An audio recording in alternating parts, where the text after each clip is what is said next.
দূর দূর, হঠাৎ করে কেন যে এত চুল ঝরছে বুঝতেই পারছি না। কতদিন হয়ে গেল চুল ওঠা আর থামছেই না। না, এমন হতে থাকলে তো মাথায় টাক পড়ে যাবে। না না না, আজ রাজবৈদ্যের কাছে পরামর্শ নিতে হবে।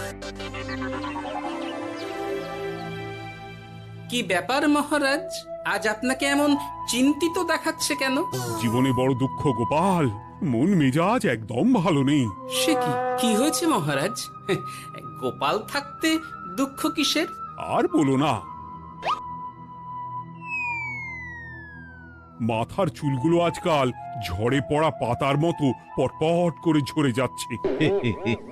আমি তো জানি কেন এমন হচ্ছে, কিন্তু এখনই মুখ খুললে চলবে না। আর একটু বেশি বিপদ বাড়লে তখন মাঠে না